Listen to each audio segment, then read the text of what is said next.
giving value to this girl and saying, this girl is something, she's amazing, and she's going to surpass your expectations. You expected something from this boy, you thought this boy was going to have, be someone who could cure people, for instance.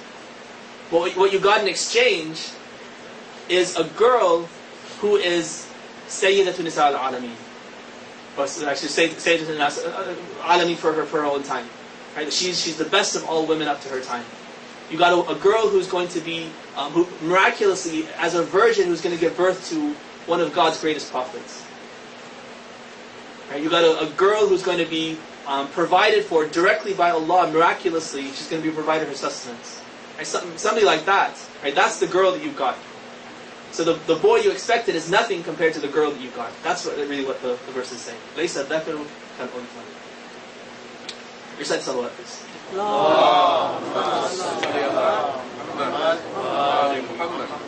Here's the first glitch. Okay, I think that's it.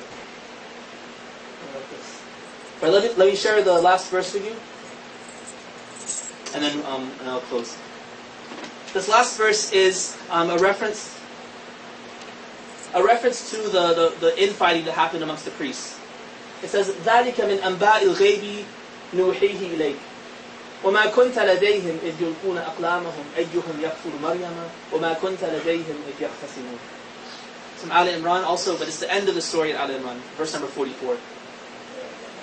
Allah says, these verses are from the accounts of the unseen, which we revealed to you. You were not with them when they were casting lots to determine which of them would take charge of Mary's care, nor were you with them when they were quarreling over this matter. Right, so this is an indication that the whole story that's being revealed to the Prophet is a new story. It's something that the Christians didn't know before this. And there's no indication in the Bible as well of Mary's birth. And so this is something that's it's a new revelation given to the Prophet. It's one of those indications that he was linked to Allah. One of the miracles that he was able to, he was bringing a story that even the Christian and Jewish priests didn't know. Okay, so it's a new story that's being revealed to you for the first time. Nobody else had access to the story before you. And to prove that, it says you weren't alive then, right? You weren't with them when they casted these lots, and nor were you with them when they were quarreling to decide who would take possession of Maryam and who would take care of her. Right, so this is kind of another reference to that same thing. The casting of the lots is also, it's not very clear for me exactly how it happened. The commentators say one of two things. Some of them say the word that's used is aqlam. Aqlam is the plural of qalam. And so one meaning of qalam is a pen, like a stylus. So like on Majma al-Bayan, for instance, he says that these are priests, they're scribes, for instance, they would write. And so they each had these pens that they would write with. And so somehow they would take each of their pens and they would throw it in water. And whoever's pen floated, like they would all sink, and whichever one came to the surface first, or maybe would end up floating, he would be the winner, and because his pen would rise first. Something like that. Another indication is that qalam actually means sahm. Another meaning for qalam is an arrow. And it's like a dart or an arrow. They would cast lots. And that fits more with yulquna aqlamahum. Yulqun, ilqa means to cast something, to throw it. Right? I guess you could throw your pen into the water, that's also ilqa. But they would cast, like, maybe have different sized arrows with a name on it or something like that. And they would cast it maybe at a target or something. And then whoever was closest to the target, that he would be the winner. Almost like a dart game. But somewhere like this, they would cast lots. And then whoever won that would win the contest. So here, by God's design, right, He made sure that the uncle of Maryam, someone who's mahram to her, and who's a prophet of Allah, and he should be the one to take care of her, not any old person. There are a couple of key lessons to learn from this part of the story. One is the importance of sacrificing for Allah. When you think about the sacrifice that Hannah and Imran made, especially Hannah, she's going to give up her only child, a child that she's been hoping for and longing for, right, who's miraculously been given to her, and she's going to turn over that child to Allah's service. It's reminiscent of what Ibrahim a.s. did. Being able to, at 100 years old or something like that, be able to finally have a son after praying and praying for so long. And when the son comes, all God has to do is show you a dream that says you're supposed to kill the child, and He's willing to kill the child. right? To have a total sense of abandon when it comes to Allah. Allah asks you to do even the harshest thing, right? You're still able to do it, despite the fact that your desire says otherwise. If you think about it, it puts all of us to shame. Right? Think of the things that we're not willing to give up, right? Because we want it, we'd like to have it. Right? We want to have it for ourselves, and even though it's sometimes wajib to give it up, sometimes just mustahab and good to give it up, right? We're not willing to do that.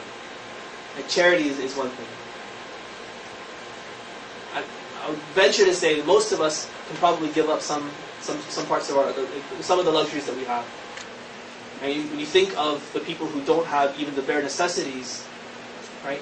Your conscience can't allow you to have luxuries when people don't have bare necessities. So if you have this sort of spirit, being willing to give up those luxuries, like this wasn't even luxury, this is a bare necessity that she was giving up. But the least we could do to try to follow in her footsteps is to give up those luxuries, right? Sacrifice those for the benefit of people who don't even have the bare necessities to live, to have a decent life to live. That's one of the lessons I think we should learn from this. Another is God answers our prayers. And the Quran tries to show this to us all over the place. And a lot of the different stories, He promises things to His awliya especially. He promises Musa alayhi salam's mother. He promises her that your son's going to be a prophet. All you have to do when you're scared, throw him into the river. Right, when you get scared for his life, just throw him into the river and we'll take care of him. And she does it. She does it. She throws him into the river, right, to certain death, into the Nile River, certain death, but she knows that God's promise is true. So she does it, and Allah ends up bringing her back to Him as His nurse mother and so forth. And these sorts of people, they knew the reality of God's promises. We should also. He doesn't fail in His promises. So the promises He's made to us in the Quran, we're guaranteed that He's going to hold true to those. If we can just take those seriously. Another is that God provides sustenance to His servants without any sort of limit. What we have to do is become His servants. Right? Become His servants, devote ourselves to Him, and if we do that, then He's guaranteed again to make a way for us. That verse from Surah, I think it's from Tahrim. I can't remember Tahrim or Talaq. وَمَنْ يَتَّقِ اللَّهَ يَجْعَلْ لَهُ مَخْرَجًا وَيَرْزُقْهُ مِنْ حَيْثُ لَا يَحْتَسِبُ. Anyone who has